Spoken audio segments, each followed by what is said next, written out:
It's all about sex, weed, and reggae. And today is going to be the very, very last episode for the first season. We're going to be back with a new season a little bit later this year. So to close out this one, I wanted to talk to one of the most dynamic females in the dancehall industry today. She goes by the name of TIFA. You know her as TIFA. I'm not sure the TIFA is what's the word? An acronym? Is there an acronym attached to that? It actually is not. My real name is Latifa.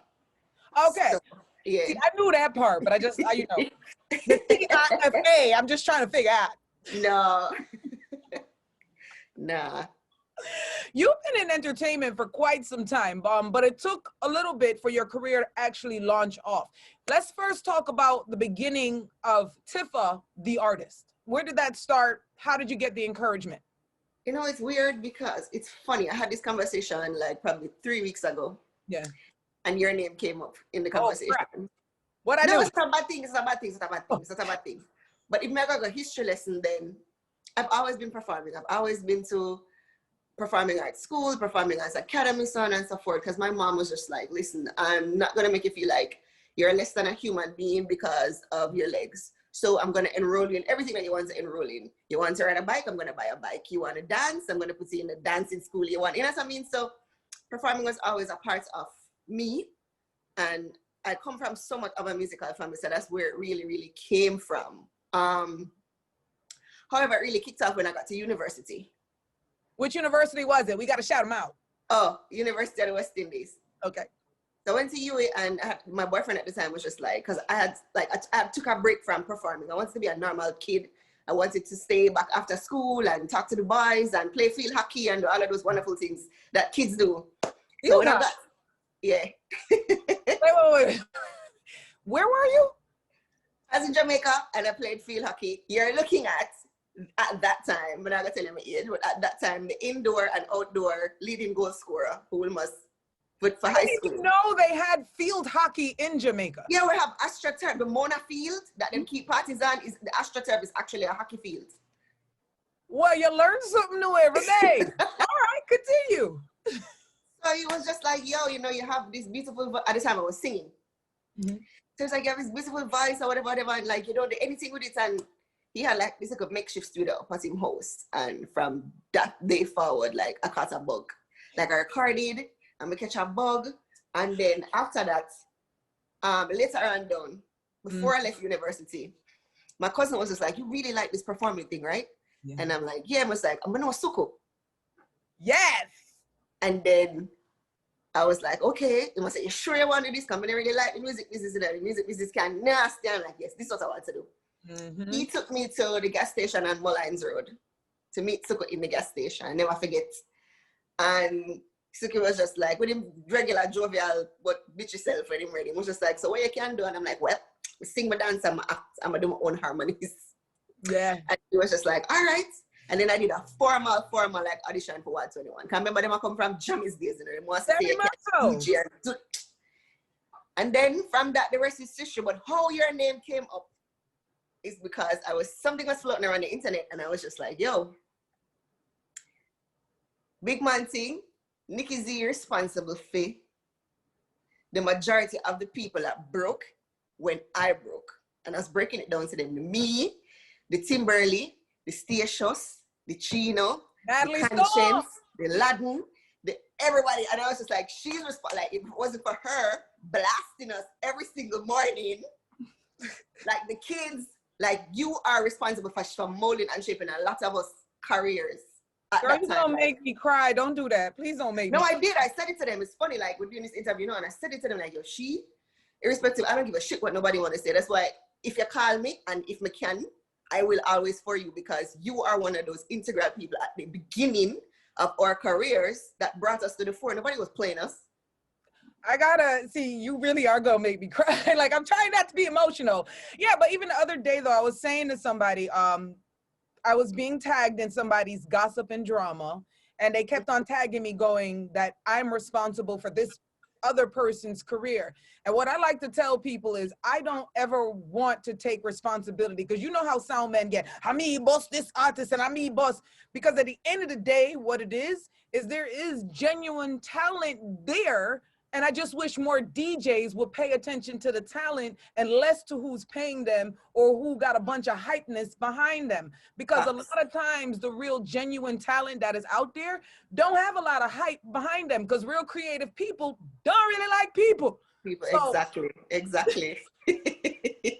No, I was saying it at the time, that especially with the Them Girls Sitting project, and you as a female at the time on the radio, like you literally pushed all of us to the forefront, especially us as females, everybody that was on that project. Like I remember a lot of this. was the one that talked about that before he even did it. I said we need a rhythm that's all female. He, you know, was the first one from that. I love Suko and I love everything that he did, because speaking of that, there's not a lot of producers that an upcoming female can go to and feel safe when they're in the studio. Can you talk about that from an artist's perspective? Because I'm not an artist. I was lucky, because you know the horror stories. We know the horror stories. We hear the horror stories. A lot of times girls go to the studio and they might buy some bad song, but because they don't want to sleep with the producer or sleep with the engineer or whatever, them don't release it, and them do a whole bunch of, I don't know if I can curse, but them do a whole bunch of Sex Weed and Reggae. They do a whole bunch of fuck shit. You know what I mean? And then I was lucky enough at that time, we the three of us, because it was me, Natalie, and Timberly at the time, to have these pit bulls. It's almost as if you had to come through them before you came to us. At one point, people even thought like we were together or something, like, you know what I mean? Because they were so and it was not like that, but they were so protective of us, and they saw the vision from a long time. Yeah. I have to praise Suko for that, especially because he's one of the producers that I know for a fact has one of the best souls in this industry. And that's not talked about enough. So there's also the issue though, because I feel like that same anger that we get, I call it anger, the same discrimination, the same misogynistic behavior a lot of producers display to women in the industry, even though sometimes they might not realize what they're doing is exactly just that. Even with all of that, there still is this underlying argument between women. And I think it's derived from us feeling like there's not enough space for a bunch of us. So they make you feel like there's more than enough space. Why do you think? Why do you think women we can't get it together enough to? There's more than enough, and this is why I get so angry at the time. This is why I get so angry sometimes. Like, this is why, like, I never normally lash out, but I lashed out probably 2 years ago, because there's a space for everybody, and people like different things. I mean, look at the industry now. It's funny because signing on, I was singing the Do It song with Chloe and Halle, and on it you have freaking City Girls, Mulatto, and Doja Cat on one song. You know what I mean? And back when we were even doing that, it's crazy how me a flashback, because we did Fresh to Death with about 10 girls on one song and made an impact at the time. You know what I mean? So it's so ridiculous, because my style different from Spice style, different from Angel style, different from a Jada Kingdom, different from everybody have something different. We all have our fan base. So it's crazy, but you see when you have something like music where it's hype driven, and it's power driven, and everybody wants to be the top girl or the top man or the top boss, you're gonna have these disparities within the music business. But there is space for everybody, because everybody like different. I still have my fans. No matter how people try to cancel me, like I still do my shows. Anytime I play Spell It Out, my whole timeline go instantly insane, and they're like, TIFA! So clearly, you still have a fan base. So I don't know. And it's crazy because we could accomplish so much together, but people, they don't see it like that. And I think that's what's killing the music. You know what I mean? They don't see it like that. They don't I agree. But you've also had what appears to people as your own beefs too. So, I mean, how do you avoid that? Or how would let me tell you this from now. And you are Sagittarius like myself. Yes, I am. We don't have beef with people. Sure don't. We don't have beef with people. If we just speak our mind, we try our best, because, and we'll try our best, because when we get angry, it's like Hulk. So we try our best not to have no beef with people. If we open our mouth, it's because we were provoked to open our mouth. If we act a certain way, it's because we were provoked to that point why we act a certain way. So I don't necessarily have no beef with nobody. I was just speaking up because at the time I felt disrespected. Or at the time, I felt slighted because there was a whole heap of crap that was going on behind the scenes. You see, the thing about it is, people only see the image, and especially now, people only see the image that is portrayed on social media. They really don't know what happens in the music industry. They really don't know what happens behind the scenes. You know what I mean? And sometimes you might be speaking the truth. How many times has somebody come out? I've seen it plenty of times that even share the room.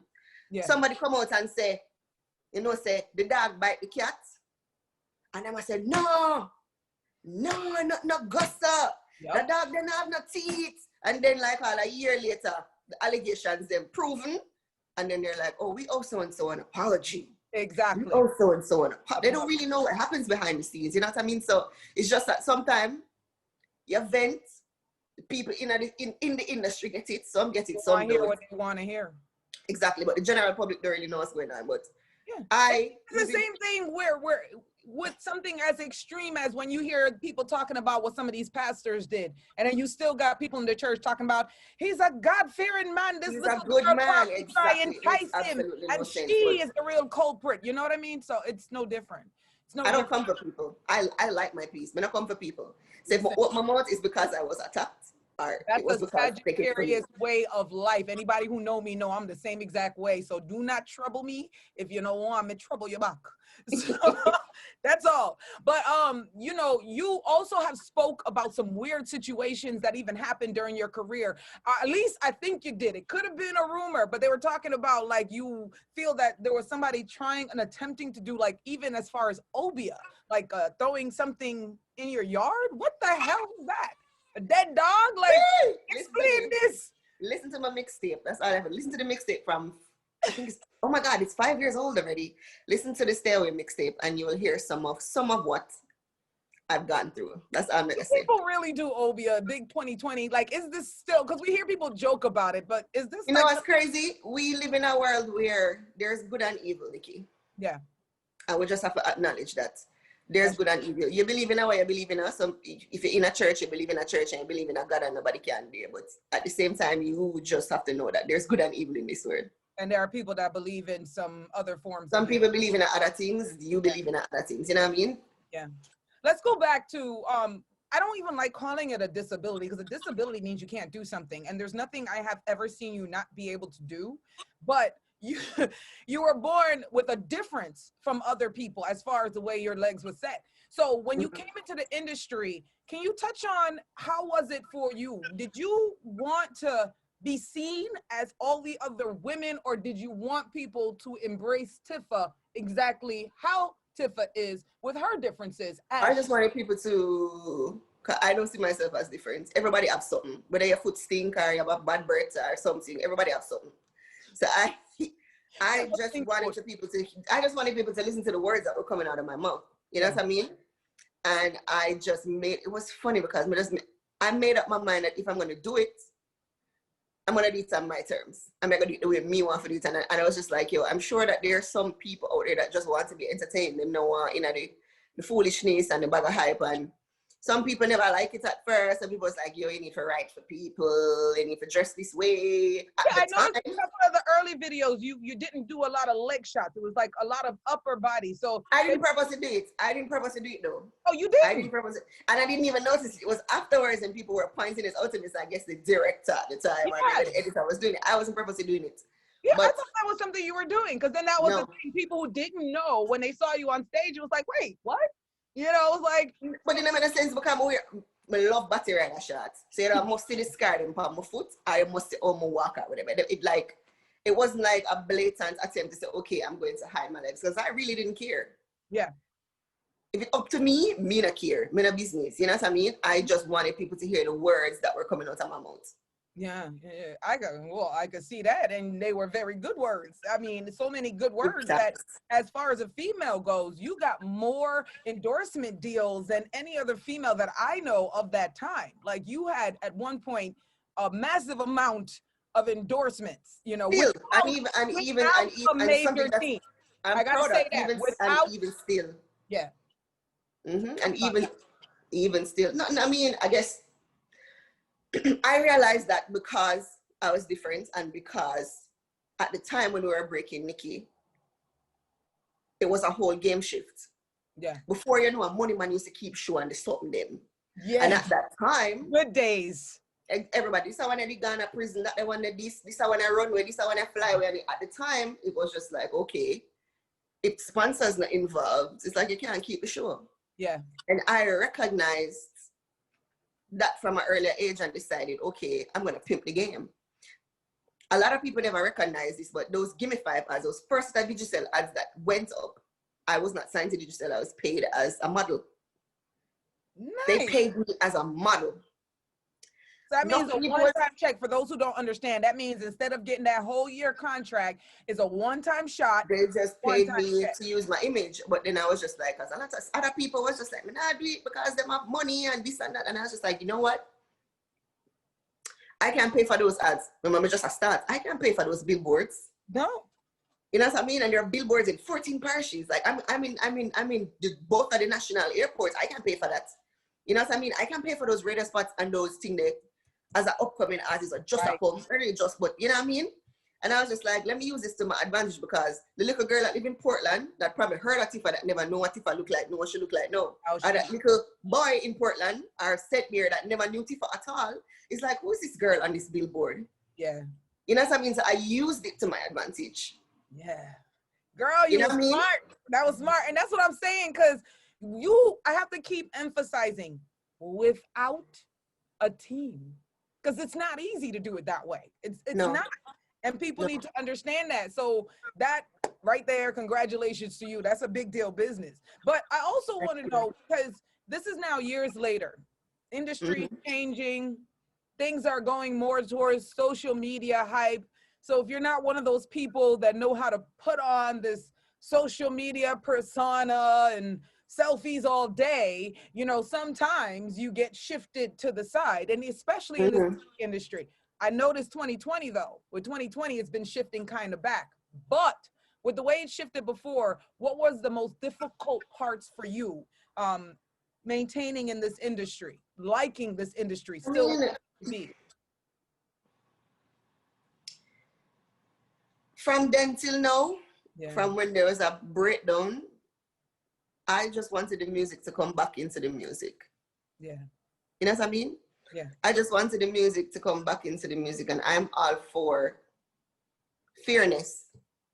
Because as you say, there's a lot of talented artists out there that are not getting the shine. You know what I mean? And there's a lot of talented artists even in the past that have been stopped or blocked or overlooked because of the same thing. You know what I mean? And they could have probably taken us to another level, music-wise. Amen. But it just want fairness come back in it. No, I mean, no, it's a wave. If I move it a wave, it's just like when me did that bus, it was Facebook or MySpace or whatever. We'd have to get to the MySpace wave. You remember? We'd have to get to the wave with top 5 or top 10 or whatever. You have to get to the wave of things. Exactly. People out talking about why I'm not in your top 5. Why I'm not in that top 5. You have to get to the wave of things. I know it's more. And I must admit, it's a little bit harder for me because I'm a private person. You're a Sagittarius. You know what I mean? For years, people try to figure me out. And I'm a very, very private person. But you just have to move it away. You want good, you know, have to run. If it shift, you just have to shift with it. Yeah. As long as you're not sell a soul, you just have to just work with it. Yeah, but you made some changes this year differently. Like, I mean, personally, maybe not musically, but what is this celibacy thing all about? Like, a whole year? It's a year and a half. Nobody good in a whole year? Like, none? The thing about it is it's not even like, it's not even one, it's not the first time I've done it. Wait, but hold on, let me make it clear. Are you really making a conscious choice to not have sex for a year? Or is it that the dating scene is so horrible that it's just easy to not have sex for a year? I mean, it's easy, but in a quarantine, I could have locked down with somebody. You could have sorry for somebody and locked down, or them sorry for you and locked down. It like, you know, COVID, come on, there was nothing to do other than probably make love and watch Netflix and eat food. Holy if you don't have anything right now. Exactly. So, I mean, it's something for me, and I notice it like my last probably 3 relationships. Every time I come out of a relationship, I have a long span between the next try. But also, one, it opens your third eye. If you're in tune with yourself spiritually like that. one, it opens your third eye, and two, it allows you to not have sex. Yeah. Okay. And two, it allows you to see certain things, especially in quarantine. I did a lot of introspection because a lot of the times, I guess I can't talk my mind. A lot of the times you talking to these dudes and they're shit. Absolutely. But you can't see through the shit because the sex is so awesome. He makes me feel so great. You want the company. You want somebody there, so you look past it. Yeah. But a lot of the times when you're not, and you get to learn about the person and get a deeper knowledge about who the person is, it's like a different vibe. And I found that since I started doing that, my relationships them last longer. Yeah. You know what I mean? And I said this even since we as Jamaican and Caribbean people, we don't date. No, it's straight. I meet you, we have sex, and there it goes. We're in my talk. We're in things. Yeah. I'm a little baby. But we ain't never been to dinner. He ain't never pulled out a chair for you. He ain't never opened up a car door. He comes when he feels like it on his timing. Because we come from this, we socialize. I say, yeah, we fling it up and put it on, and from a quintet, and we the man, I go say, but that's how you end up with psychos, and then you end up with restraining orders, and then you want to kill people, and you have to change your number, and we feel like we need to date and get to know people first before we start having sex with these people. You know what I mean? Because that would have saved enough baby mother, enough baby father drama. It would have saved enough sad situations and heartbreak. And it's crazy because as much as men are fucked up when they're ready, they somewhat do date. Because even though they might have sex or whatever, they might talk to 6 different girls, and all of a sudden they hear saying married. And you're like, who's this girl?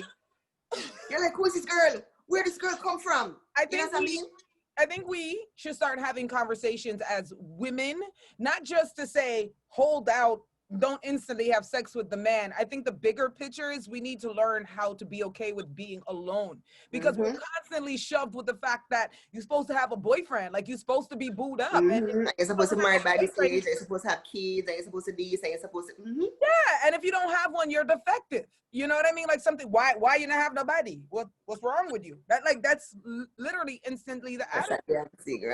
Listen, I was so grateful, as much as, you know, everybody lose a little money here and there, but I was so grateful for this quarantine because I started to come back to myself. I started drawing again, like doing things that I didn't do in the longest time, and getting so in tune with myself, and even thinking back on those situations that you push to the back of your head, you know what I mean? Like I had to deal with things like being in my home. I had no choice but to deal with it because there's literally, you can't watch so many movies on Netflix. At some point, you had to deal with your shit in quarantine. Yeah.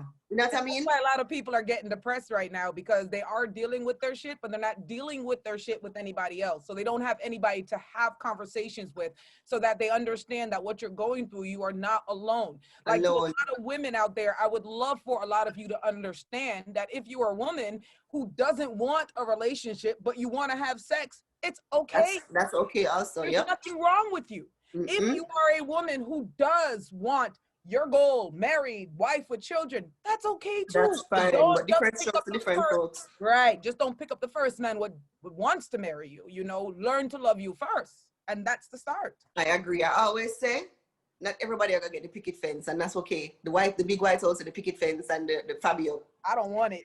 And that's okay. That's okay. You know what I mean? I fly around with my sexy boo and we just be nasty all over the world. Be up in Bali doing all kind of stuff. You're like, hey, and then catch the flight. Travel and it's not for everybody. It's not for everybody. It's not, but you got new music and the celibacy is going on, but I know there's sex talk in your new music. Don't get me wrong. Don't get me wrong. This does not mean that I don't want to bust it wide open. Believe, trust and believe. Vibrator or the satisfy her. Me use them, but you know, sometimes you just want somebody to touch you, like you want a human touch there. Yeah. Don't get me wrong. Yeah. Don't get me wrong. I'm like this close. Boy, if that man with the right cologne just come blow a little cool breath by your neck the wrong way, box me on my nose. Tell me about the new music you're working on and what we should be looking forward to, because I know you do have Best out now. We got that on lock, but what else we got popping? All right, so we'll have a new song that's coming out with DJ Cash. She's from Atlanta. It's like it's Atlanta's biggest DJs. Nice. I really love that song. It's more on it's dancehall, but it's R&B. And it's Afro. Have no boundaries. It's dancehall, pop, Afro beats, everything, hip hop. So I'm really, really excited about it. I just came back from Atlanta. We shot the video over there. It's about to be out soon, like in another 2 weeks or so, or a week or so. So I'm really, really excited. You know, you're gonna get it as soon as we get the go ahead for say, all right, stop it. Don't play, please. Don't play. Don't play. I got you. But I'm excited about that. There's also another song to come out where after that release, I have 2 more releases for the rest of the year. This is not Spell It Out, TIFA. I'm sorry, guys. This is living in another country, free, and want to just speak my mind, TIFA. Good. So the other song, I mean, some of you might find it offensive, but can I get a little piece of it? Like, can I get a little piece? No, not yet. That ain't even right. It's basically. Can you tell me what could possibly be a little offensive? Maybe a particular word or phrase that is repetitive in the song. Sex, fuck. No, sir. That's a common assault. That's a common assault. All right, let me put it back to you this way. Remember when Cranny Girl just come out and the girl used to fight to Cranny Girl in a dance? Cranny Girl. Yeah, remember it was a fight? Yeah. Remember it was a fight in a video like this? I one of them fighting a video like kind of song there. Ooh, I like that. If more offend me hater, this is a song I'm gonna play for offend, like annihilate me hater. Oh, that's what I'm talking about. I'm ready for it. I'm ready. It's gonna be a morning show clean version though, right? Like, of course, I did the clean version. Of course. Well, that is awesome. Well, but it's also even though it's like one of those songs, it's also somewhat inspirational. It's weird. No, it's not, because that you've done that. Like even when you're doing Spell It Out, you're literally tracing somebody, but it's educational and empowering. So it's possible to be all of the above. And especially we need more female artists on that wavelength, because, you know, it's only so much we want to hear women constantly talk about the vaginas. I mean, come on, we all have one, but there's more. There's so much. No, but you know, before you go, there is something that I wanted to touch on, and it has to do with the female artists, because I was thinking about what you were saying in regards to, well, what we were saying in regards to how hard we have it. And I remember in the case of Jada Kingdom, right when she first, before she even bust, I actually met her in a gym, and she played some of her music unreleased at that time. And I was like, wow. So I started calling like all of these male producers and people, and I was like, yo, you need to look out for this chick. You need to look out for this chick. And I just thought it was so ironic that a higher percentage of every single one I spoke to kept on going, a video girl that. She not serious, a video girl that. Literally. You know what it is? That was like 3-4 years ago. Fast forward to today. You know what it is though, Nikki? We need to come out of perception. And I think this is what catapulted me back in the day. We need to come out of the perception that a dancehall artist have to look like this, or a dancehall singer have to look like this, or because you're from Jamaica, this is what you have to do. You know what I mean? And I think that's what, because Jada one of the baddest thing them. Hello. Kill somebody on a diss track. Singing. Who does that? Exactly. You know what I mean? She is, but it's just a perception, and it's just the right team, and it's just the right, you know. But no, but that's what I'm saying. I feel like for women, if a lot of the gatekeepers, the male gatekeepers would stop watching vaginas and just pay attention to the talent, it wouldn't even have taken so long for her to get where she's at. These are struggles women have more than men. I won't say men don't have some of the same struggles, but when it comes to this, the vagina, women trying to be in the music business are constantly put on the side because of vagina, whether it's because you're telling you, they said I wasn't sexy enough. So have they seen you? They said I wasn't sexy enough. But hey, it is what it is. That's what I'm saying. So if these gatekeepers would stop looking at women as vagina and just paid attention to the talent that's coming out, I think a lot of women would be way ahead. A lot of us would be way ahead. But to be fair, Nikki, when you look at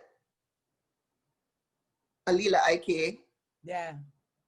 When you look at a Savannah, when you look at even Jada and the progress that she's made, there is hope. Oh, you damn right, there's hope. So we just have to go and push. Lila Savannah under Protege, which is like a suku, because he was looking out. We need more people like that. I think that's what the issue is. Because for years I didn't have management. Right. I don't have to this day. I don't have because you're like, okay, who's gonna manage you? You know what I mean? Who's gonna manage you? Because you reach to this point and you're like, okay, I need to go here, but who is gonna take me there? Who's gonna help me? Exactly. Yeah. So I think there is hope that we just have to go and push. I mean, we might catch some heat sometime. Yeah. But where there's a will, there's a way, and we just have to go and push. And we just have I to, as I we said, start our own label to for all women all day. We just take over shit. How about that? Me and you? Okay. All right, Tifa, where can people find you? Let them know everything they need to know for the rest of 2020. Anything. For the rest of 2020, there are 2 more releases. For the rest of 2020, I'll be filming, God's willing, because I'm supposed to start filming earlier on in the year. So look out for Tifa the Actress on one of your big streaming platforms. And look out for All Night Long. You guys are gonna be so amazed at All Night Long because it's like a completely different Tifa. It's like a Yankee Tifa, but with a dancehall accent. But look out for All Night Long. I'm so super proud of that song, and I'm super proud When does it of drop? everything I did. Like in another 2 weeks, I think. Okay. Big up to DJ Cash ATL from ATL, and yeah, you find me at It's the Tifa on every single platform at ITSTHETIFA. And to any upcoming female artist that's trying to get into the game, what would Tifa's words to them be in their journey? It's not all glitz and glamour, so don't feel like because you see things on social media, so it work. Social media is just that, social media, pictures. And a picture can tell 1,000 words and a picture can tell 1,000 lies. Stick to yourself, to your truth, work on your craft, don't stop working on your craft, and use your brain. And I'm talking about this one. Use your brain, yes, sir, and don't so what only carry you go so far. As Nikki said, every woman have a vagina, every woman have a mouth. This should be for pleasure only. Ladies, if use this oppressor. Use this for your business and use this for your pleasure. And when I say this for your pleasure, if you don't want that man, you shouldn't be using this on that. Tifa, it's always so sweet to talk to you. I can't wait for the new projects to come out. I'll be in Jamaica in October. We're broadcasting live on my morning show for the whole month of October in St. Thomas. So we'd be honored if you'd pass through the morning show, show us some dance moves on the live stream or anything else. It's in October, so the whole month. Don't answer now. Just know the invite is there, my sister. Give thanks. All right, my love. What's your social media and website before we go? At It's the Tifa, ITSTHETIFA. It's the Tifa. All right, follow her, ladies and gentlemen. Follow her, ladies, and look out for her acting debut in 2021. It is Tifa. Spell it O-T-I-F-A. Sex, Weed, and Reggae. We out.